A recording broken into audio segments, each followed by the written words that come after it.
We're ready. We're ready.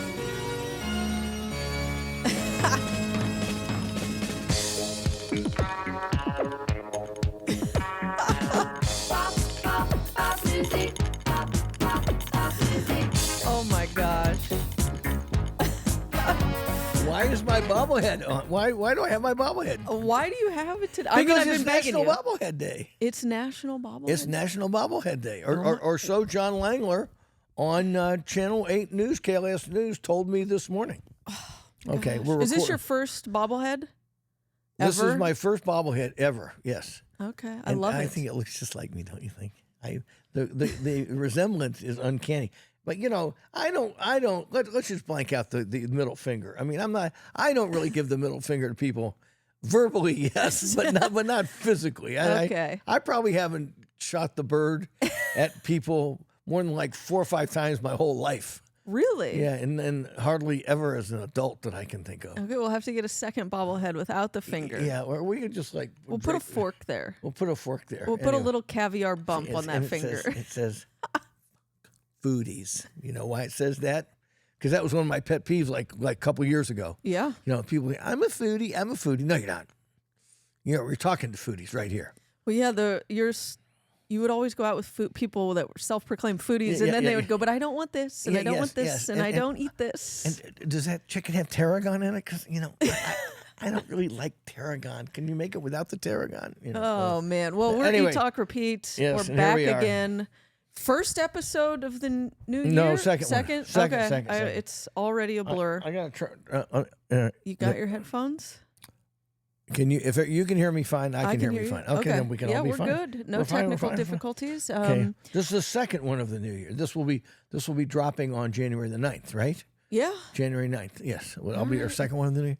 Yeah, we're on a roll. It's a blur. It's a blur here at Eat, Talk, Repeat. I'm Ash Watkins, the Hamburguesa Principessa of Las Vegas. You can find me on all platforms at Ash the Attorney. John? John, I'm John Curtis, your dyspeptic purveyor of palate opinions. How's that? That's a good one. Dyspeptic purveyor of palate opinions. Yeah, I that's like me. it. Also known as the cranky connoisseur. Yes. John Curtis, Curtas. I put the ass in Curtis.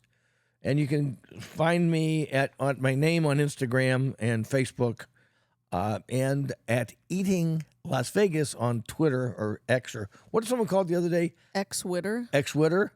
Yes. And I also have a website. And I'm going to be working on I only put something on my website a few times a year now, but I'm going to sort of do a year kickoff article about, you know, what I'm looking forward to in the new year. And, you know, what big changes coming, things like that I hope are coming, but who knows what. Yeah, and that's your little gastro-gnome. My gastronome, my grumpy gastronome. Yes. Right here. Thanks to the great good folks at Eat, Talk, Repeat who sponsor this podcast. Yes, and you can find us on Apple Podcasts, Spotify, our website, eattalkrepeat.com. You can email us, cheers@eattalkrepeat.com. You can also submit your pet peeves on the website and email us there. We've got a drop form. Before we get into it, John, you've got me a gift. Yes. Do you want to do this? You want to save this to the end? No, I kind of think we ought to kick it off. We gotta I kick think it off. So you admitted last week that you'd never had Dubai chocolate. Dubai chocolate. So, John Which showed up. is right up there in my Academy of the Overrated Things in Food. But So you've here- had it. Oh, many times. Yeah. Producer Sammy, have you had it? Okay. Ooh. So this comes. This is a good one from Dubai. By the way, this is not somebody making a chocolate like Dubai. This came from Dubai, given to me from person right off the plane from Dubai. Is this a bad time to say I'm allergic to pistachio? There's a ton of pistachio in it. It's basically pistachio creamy crunch inside, kind of a pistachio wafer inside chocolate. I mean, it's perfectly good. I don't know why it went viral, except all of you stupid millennials and Gen Xers who can't wait to get excited about the mundane things in the world. This is very good chocolate, but I don't. Let me have a piece. I don't get the virality of. Yeah, and that's my point. Okay, so here you go. Yeah. See, it's got that. You don't like pistachio? I'm kidding. I love pistachio. That's like, so you can kind of see it's basically decent chocolate with a little bit of pistachio cream inside the and chocolate. then there's like a crunch. It's like an elevated, Kit Kat bar. yeah. Yep. Or a crunch bar. Decent milk chocolate. Nothing to write home about. Really? No. Or to here. go viral with. Let's make sure producer Sammy gets some. It's lovely. Producer Sammy, here you go. I look forward to hearing if you think it's your generation that really made this a fad. Yeah. So And since you pay her peanuts, she should at now least, we pay her pistachios. now we should start paying her in pistachio. So, producer Sammy, take your first bite. Her eyes are not thumbs up. Thumb up, but shrug. Yeah. A shrug. No eyes rolling back in her head. Yep. No hyperventilating about it. But such is the world we live in.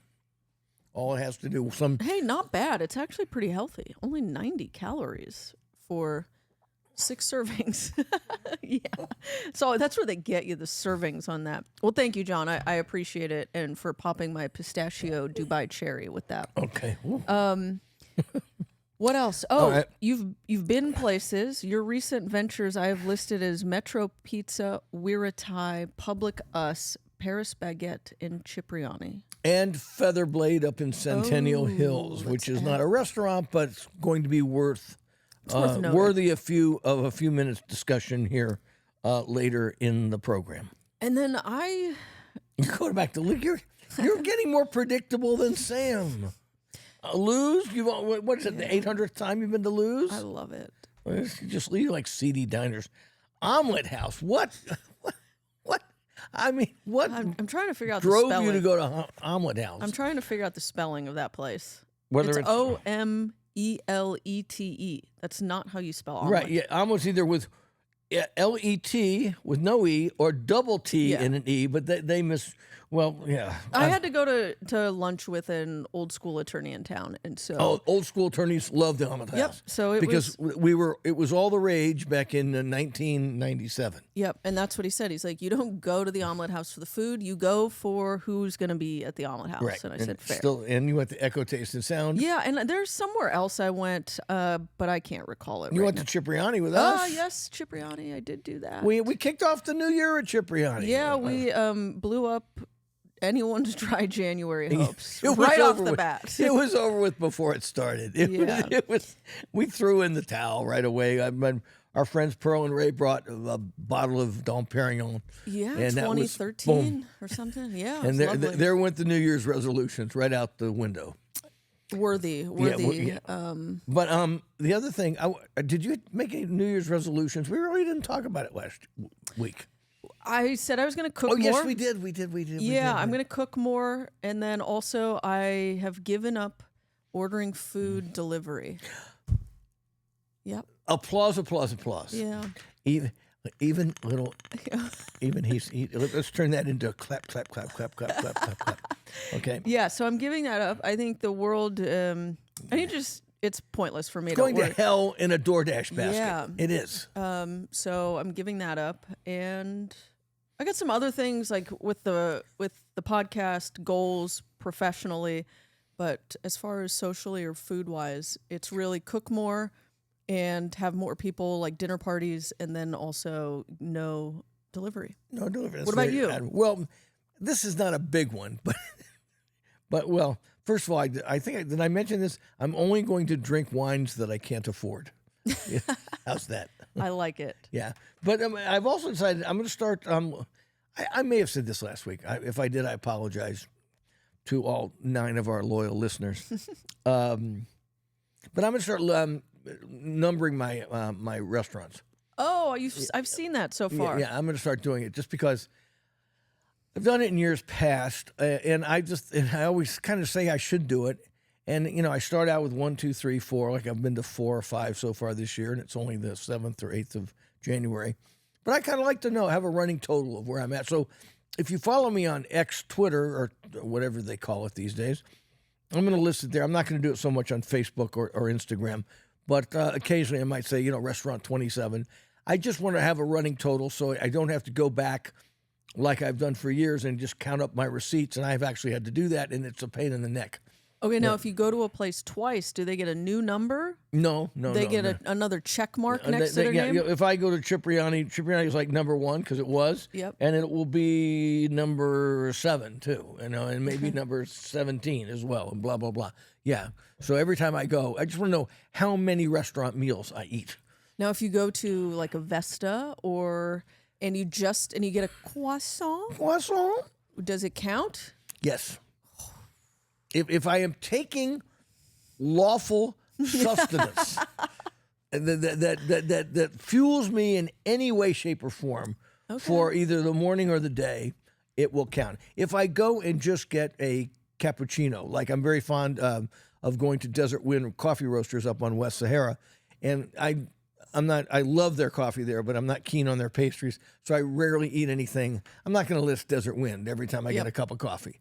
But if I'm going to, like Publicus, my 3rd restaurant of the year, because I went there and I had some beautiful pastries and some, juice and coffee, so that counts. Okay, good to know. So that's it. So that's not for nothing. I'm just telling you. Paris Baguette kind of counted. I mean, where I went, Metro. Did we already list these? Yeah, I ran through. You ran through. Okay. But sorry, where you've also been? I'm tired. I'm old. What? CityCast, our friends over at Yes, CityCast. You visited them, and it dropped this week. It dropped. Have you heard it yet? I turned it on. I was listening. I love the fact that you come in very negative right out of the gate. Yeah. It's a episode. Guns blazing. Blazing. Curmudgeon guns blazing. Yeah, it was an episode about which Las Vegas restaurants could earn a Michelin star this year, and who was on there with you? Lorraine Moss and Sonia Cho Swanson. Yes, and it was really, I thought there were great questions. There were great opinions. I loved that you and I think Lorraine agreed on the restaurants that you thought could earn a Michelin star. For the most part, we did, yeah. I mean, I think we were on. One place I forgot to mention, I mentioned Partage. I don't think she'd forgotten it. I think Kaiseki Yuzu might rate a Michelin star also. It ought to. What about Gymkhana? Well, see, that's when that's the CityCast is a great a podcast, but we only have we have just a 20-minute thing, so we can't talk about any one subject too long because the producers want to keep it rolling. That's a whole issue that I didn't get into with because Lorraine used to work for Jose Andres Group and at Bazaar Meat when it was at Sahara, and she says, and Bazaar Meat should get one, and I agreed with her because I do think it's one of the best steakhouses in America, which means it's one of the greatest steakhouses in the world because I think we have the best steakhouses in the world in America. But I don't know I don't know what their criteria, and Michelin never tells you what their criteria is. And if you start going that route, how liberal are they going to be with bestowing stars about at the 2nd and 3rd outpost of a restaurant that they've given a star to? Yes, it's, Gymkhana getting its Michelin stars in London was a very big thing, but now are its outposts going to merit it as well? But I mean, I think we kind of touched on this with Joel Robuchon, and then also the Stubborn Seed discussion. Right. And Ski Savoie as well. Ski Savoie. So I don't know. I mean, in years past when I was, let's say I had more respect for Michelin because I think their methodology and the rigorousness of their methodology was to be respected. Unlike these days, I would have said they're not going to give an offshoot of a restaurant a Michelin, star, any kind of star designation. They might give it a Bib Gourmand recommendation. It might be in the guide. They might say something flattering about it.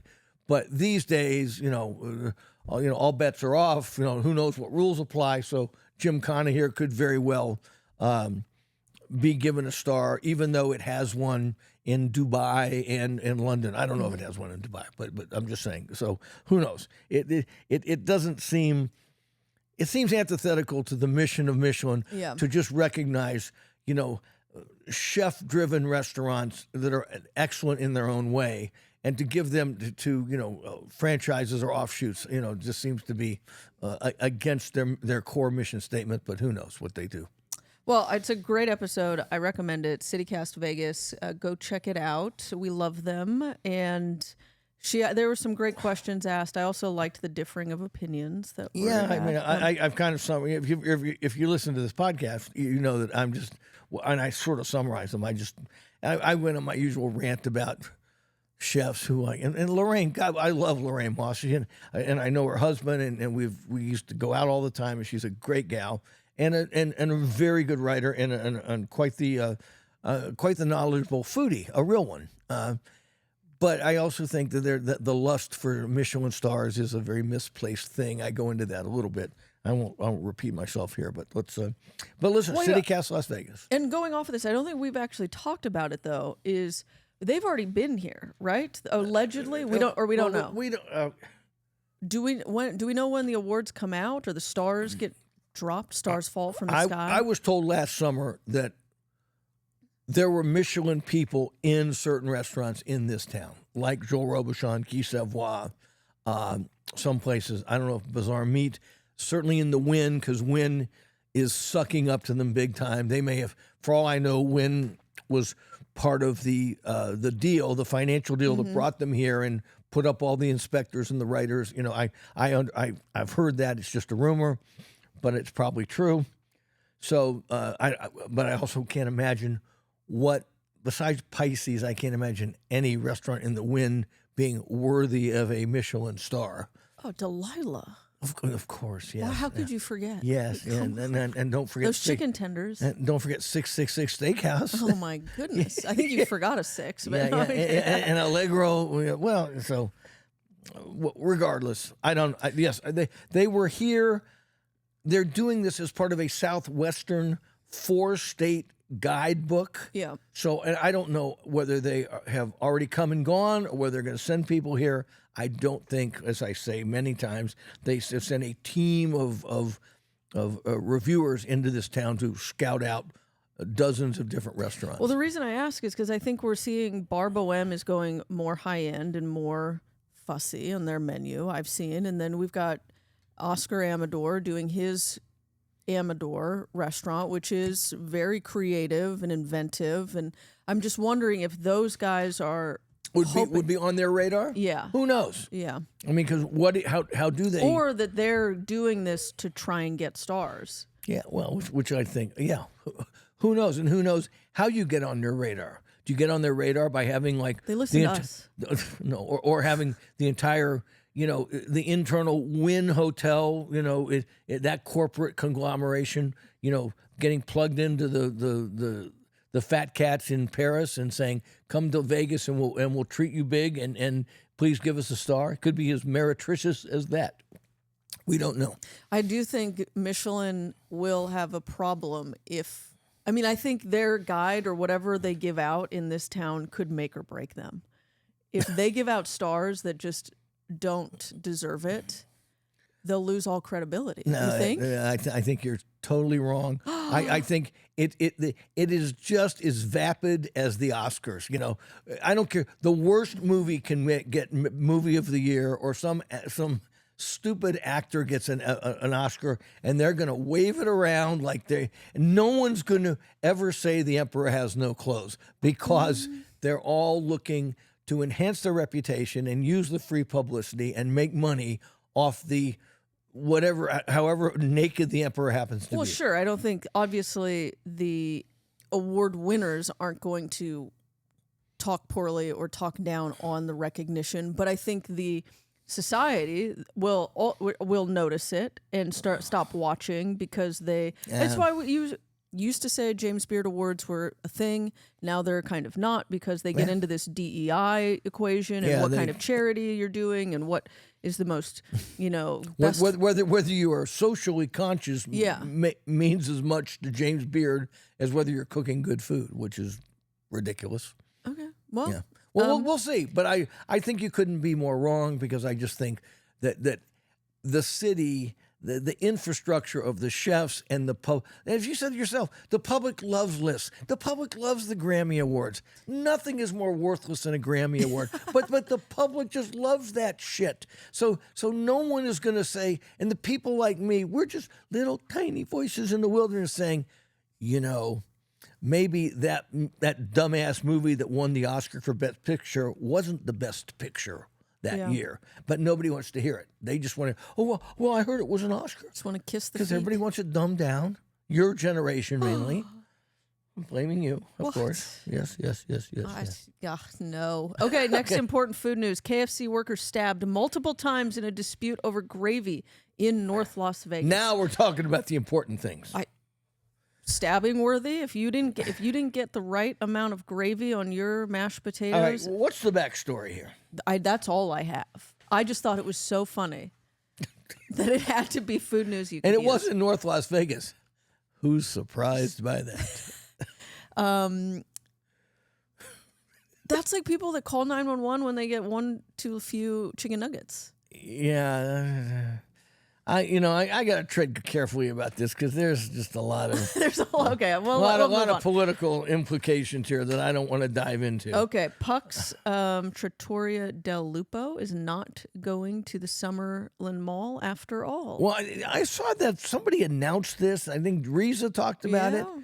But I'm sorry, but I knew this. I knew this last year. I don't know why this was an announcement. Do you realize you have a podcast where you're obligated to show up once a week and disclose the food news? I thought I did. I mean, they told me they were.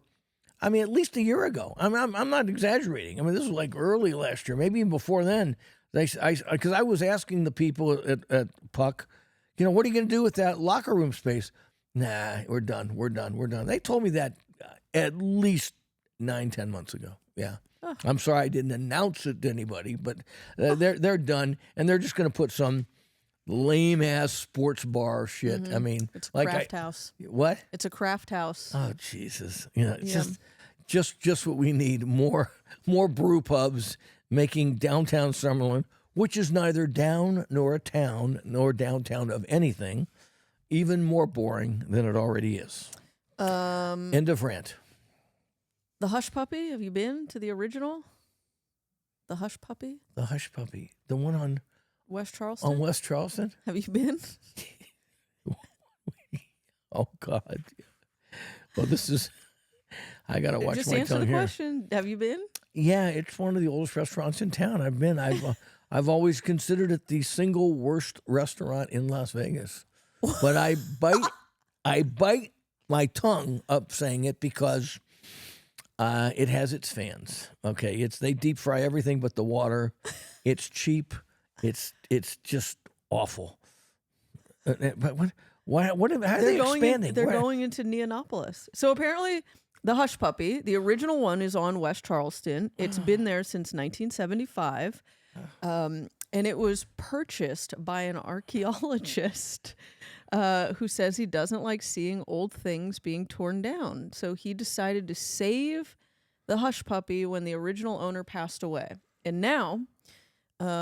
This is food news you can use, folks. And then I did not know this. Oh my gosh! And then in partnership with the guy behind Neonopolis, Joshi, they're opening a second location at Neonopolis. Neonopolis, by the way, which is death to good food. It is a black hole of good taste there. Okay, so it tracks.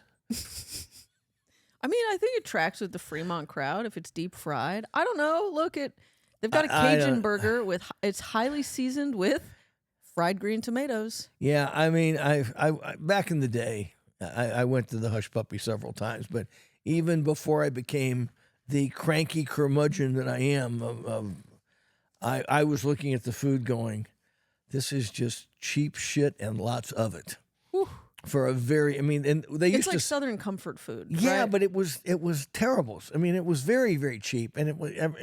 I mean, I remember the salad. I'm not exaggerating now. Now, this is many years old. This next to the salad bar was besides the government cheese and government cheese and the Cisco everything. It was just the lettuce was in a giant plastic trash can. No. Okay, lined. So you had this, I'm talking like 4 foot tall plastic trash can where they would scoop the lettuce out and put it onto for your salad. Okay, this was the salad bar. That's pretty hideous even for 1997. Oof. Okay. I guess So- I'm impressed they had salad. So the last time I went there was probably in the 90s. So who knows what they do now? Okay. Anyway, somebody go and let me know what you think of Hush Puppy, because you won't get me there with a shotgun in my mouth. Okay, what are your thoughts on Taco Bell? That's fine. I mean, if you want Okay. cheap, if I was in college or high school, I'd go there all the time. What are your thoughts on ultramarathons? Oh, we run them all the time. Did you know that there is a Las Vegas Taco Bell Ultramarathon? What? You run 100 miles and then you eat all the Taco Bell you can eat? Okay, so I stumbled upon this thanks to, I think, CityCast's website. 33 miles. It starts in Summerlin South. Oh, and for fuck's sake. it ends in Henderson. You have to stop at 7 Taco Bell locations. They map them out. They tell you which ones. At each location, you have to eat and finish either a Crunchwrap Supreme, a Burrito Supreme, or a Nachos Bel Grande. And then when you finish, you get a sauce packet medal. And a roll of toilet paper. Yeah, it really should be a roll of toilet paper. I just thought that was funny. Okay. Okay, where are you on Dry January? Do you believe in it? Were you actually ever considering it? No. No. No, I mean, if for Dry January, there's a bunch of memes out there. There's people who can't handle their alcohol. Okay, I can handle my alcohol. I've never had an issue with alcohol. If you can't, I'm going to dry out. Well, that just means you don't know how to drink. Okay, idiot. I mean, I modulate my wine and beer intake and my drink intake, and I'm just fine. I don't have to dry out. But I mean, but there's also did you see the thing I posted last week about you can try to be buffalo sober? You know what buffalo sober is? No.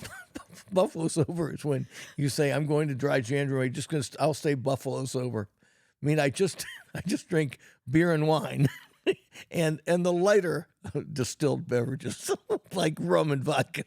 That's buffalo sober. And gin. I would get gin Gin, and gin, tequila. okay. Okay. But no whiskey. Whiskey's Or off. aged, yeah, okay. Yeah.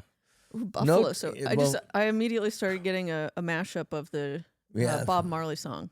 And buffalo soul. Yeah, good. Yeah, I love it. No, I don't believe in Dry January, but it might work for some people. But if you've got to map out when you're going to be sober, you probably just need to lay off the booze altogether. Yeah, I think this is one of those, woe is me, make me special, pay attention to me for January. How do I get attention? I tell everyone, I am doing Dry January.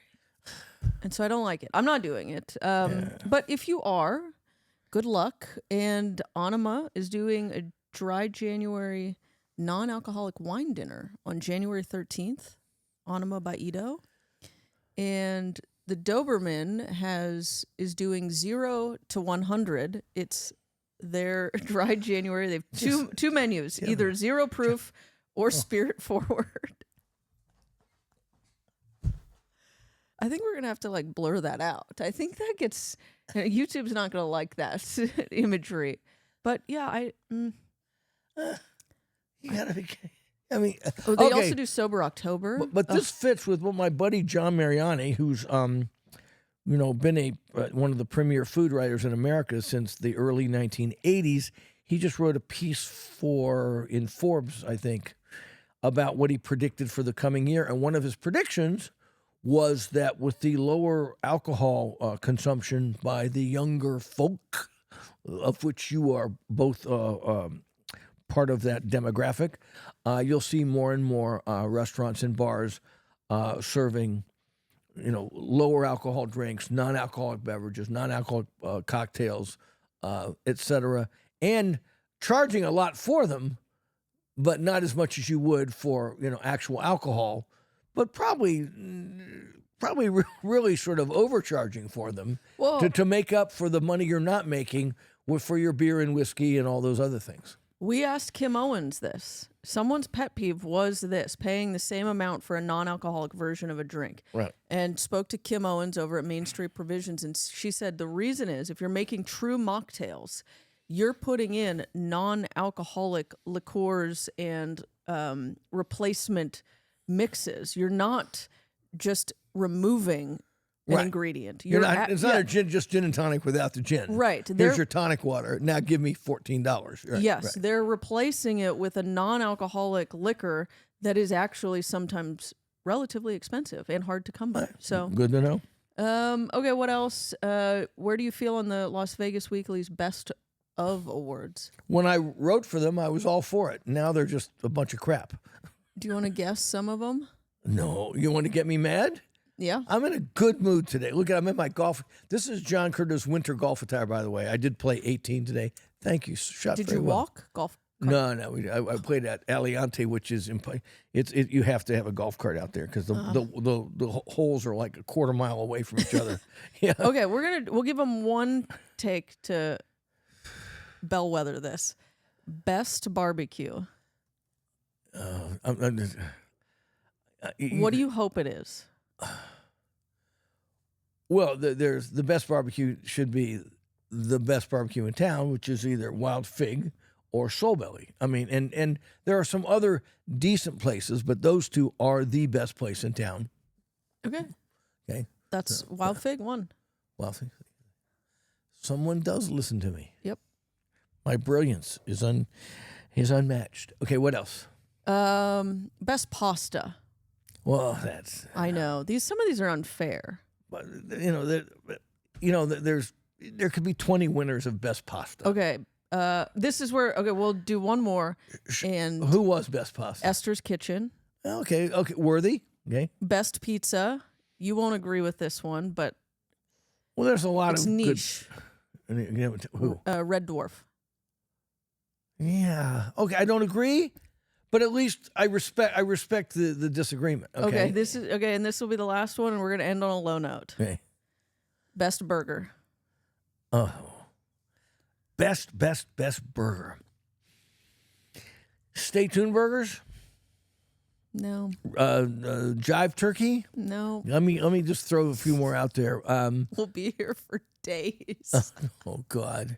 Don't say something like Slater's 50-50 No, or some that's shit not it. like that. No. What? Twin Creeks Oh, Steakhouse. for God's sakes! So they stuffed the ballot better than anyone else did. Okay, Yeah. got it. Yep. All right. Okay. Fine. Yeah. Let's stay away from these because it just gets. Well, me here mad. I'll do one last one. We'll end on a high note. Best wine social scene. Wino. Wino. Best wine social scene. I'm a big wino fan. Yeah. So I don't know. thought- I wouldn't. I don't. Yeah. Okay. And the original one down there in the Uncommons. Uncommons. Yeah.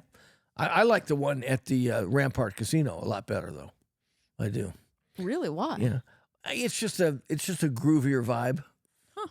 And I like. Although I hate walking through the casino to get there, it's just I like the decor better. That's all. Yeah, it's now the resort at Summerlin or something. Yeah. And Wino is special. It's a really nice place. Yeah. Okay. Okay. That's it. All right. So shall we? Let's take a break. Come back. We'll talk about all the places you've been, and then we'll do our pet peeves. And we'll have a show. I've got a big one. I know. I mean, I'm gonna have the hat on because you'll stay tuned because you will watch the top of my hat blow off the top of my head. That's how peevish I'm about to get. Okay. All right. We'll be back. I'm the best. Personal injury law has been the same for a long time. The best. Big egos, greed, and sleazy schemes. We've had enough. Welcome to Sam and Ash, the new standard for personal injury law, where things are done the right way, because you deserve a team that delivers real support and results. When you have both, your whole world can change. Sam and Ash Injury Law, because you deserve what's right. Yeah, I'm ready. Okay.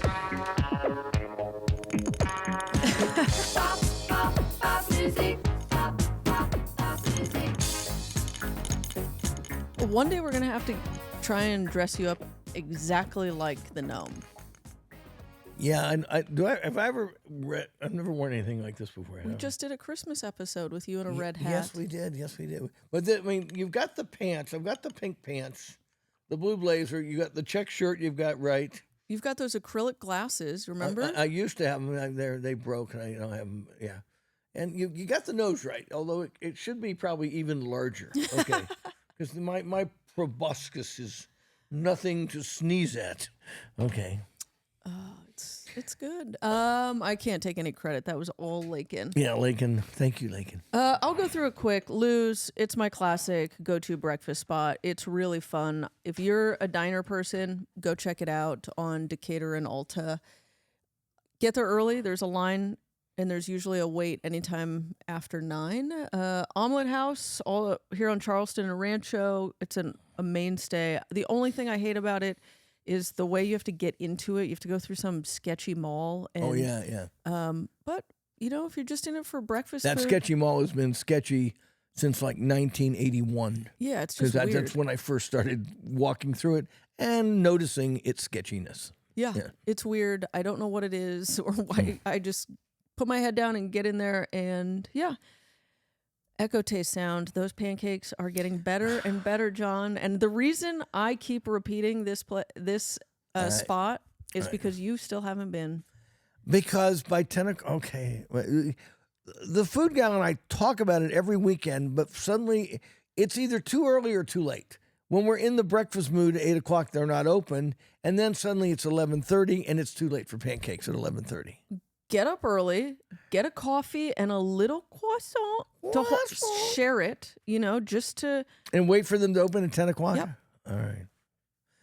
Okay, we'll have to try it. I'm sure they're the best. I mean, Or we love I Chef actually, Nat. We do. or do what I did this week. I went at like 1:32. Oh, they're still serving? So we Yes. go there for lunch? Yeah, they close at 3 for their brunch menu or breakfast lunch menu. So I was there at 1:30 and I ordered my pancake breakfast. Okay, then that's what we should do. It's more likely we would get there at noon 1 than it would be at 10, because by 10 I'm not in a pancake mood. But I could resuscitate my pancake lusting by 1:30 in the afternoon.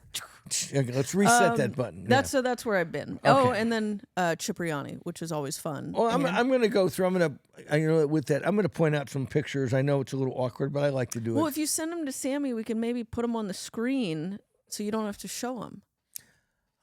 Oh, technology. So I should do that before we start Yeah. recording. Well, we can add it after. So you talk about it. Okay, And then I will. I'll just do that then. Okay. All right. Well, and just for old time's sake, I'll show you one. Here's one right here. Oh, yeah. This is like one of the great underrated steaks in Las Vegas. And my friends, we all went there at, I think, January 2nd. Yeah, January 2nd, day after New Year's Day, to Cipriani, because we wanted to kick off the new year right. And there was 8 of us, and we got a steak. And it's not cheap, but none of these giant tomahawks are. I think it's over $300. But it fed 8 people, I mean, a nice sized portion for 8 people. So you pencil that out. It's $40 a person, and they do grilled vegetables with it. I just think it's a great steak, and no one's ever going to give Cipriani a pasta award because it's not locally owned. It's a family owned chain, and our Cipriani is one of, I think, 14 in the world, or maybe more, like 20 now. it's more. Yeah, probably more now. But they do great pasta there. And we go there all the time for lunch for a reason. So that was my one. And as I made this tip a lot about Cipriani. People go, it's expensive.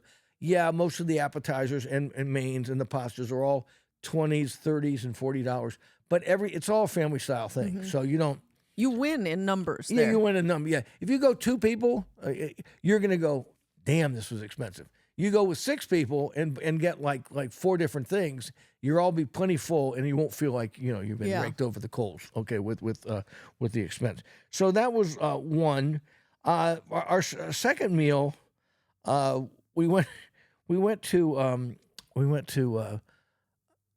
This wasn't on the list. It is Paris baguette, but I had some of the. I can't recommend Paris baguette. I mean, I go there because friends of mine they have nice seating and get a coffee, and they have a little self-serve pastry bar and everything.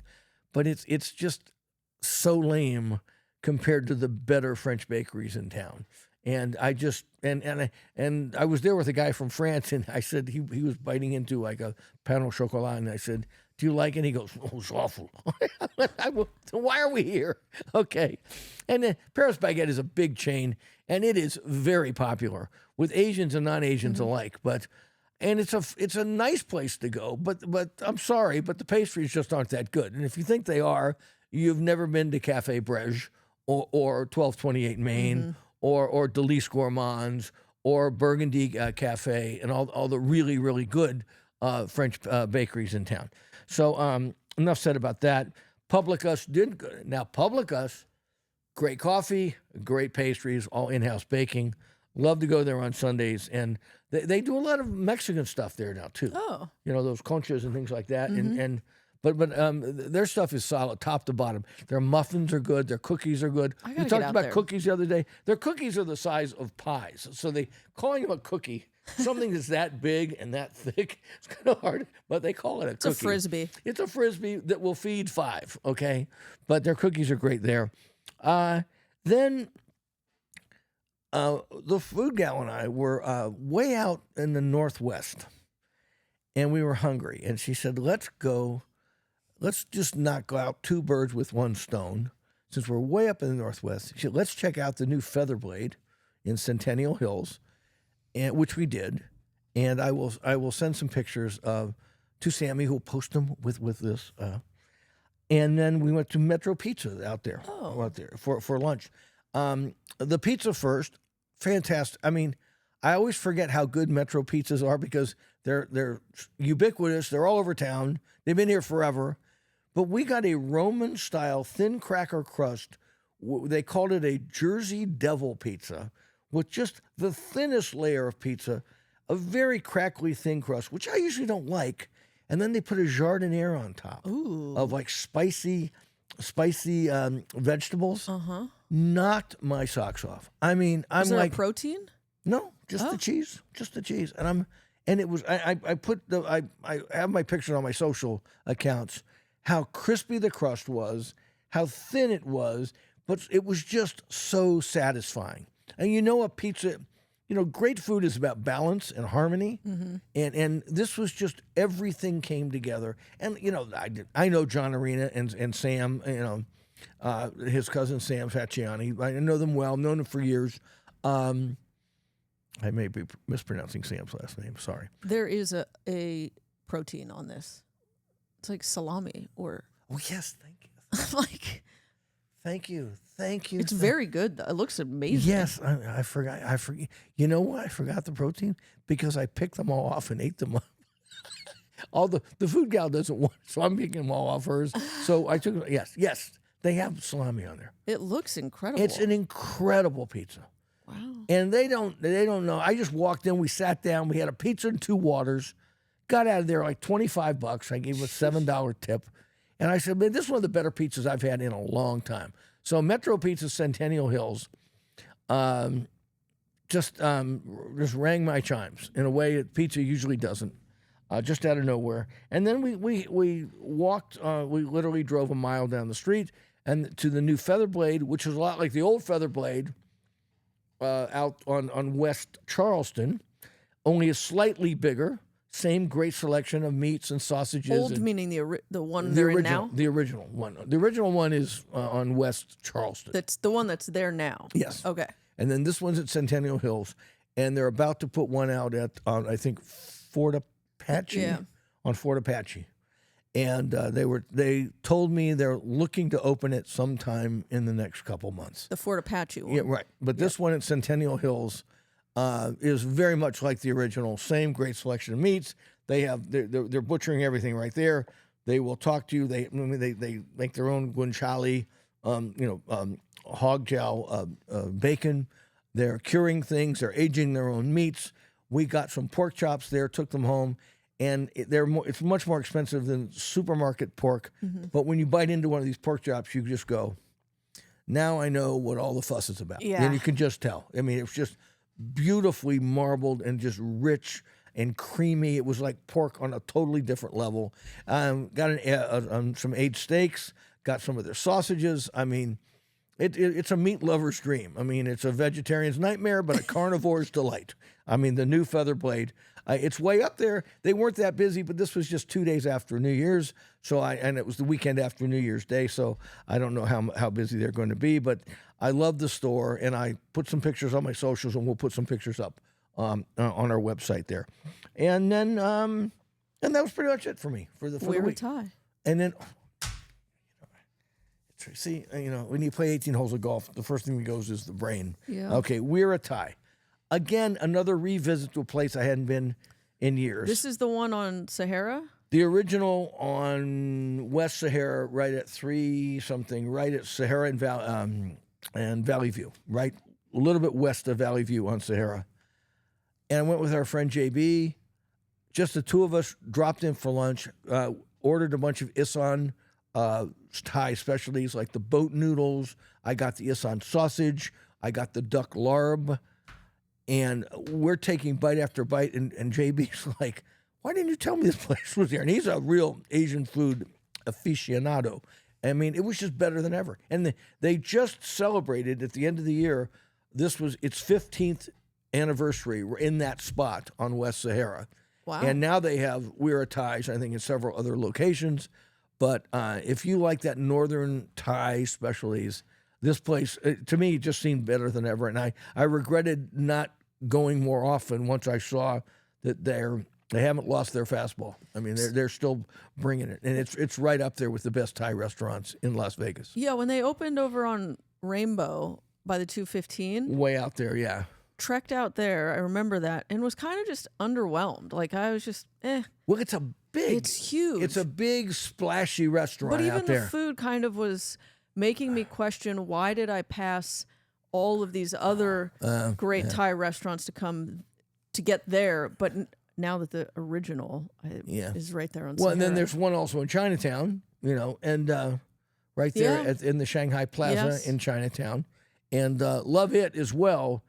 But there's just seemed to be something sharper and more focused, and the plating was a little nicer here, and the spicing was just on point, and both of us were we ordered like 5 things, and we thought we had over ordered, and just 2 guys, and suddenly we looked and we'd eaten everything. I mean, it was so. And what's our litmus test?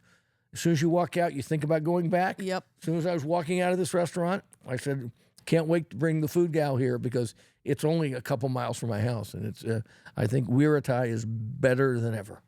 Yeah. It's probably something with the original location too. Yeah, maybe that's where that's Seasoned. It's like, yeah, and maybe that's the core group that runs it is more devoted there. But they do a lunch. All of them are open for lunch, which is great. So it's fun that's too. nice. So that was that, and that was pretty much my eating week, and all good, except for Paris baguette, which you should proceed to at your own risk. Let's do some listener questions, and then we'll get to pet peeves, and we'll have another show. Okay. David K. Ash, have you tried Zaytinia's lamb burger?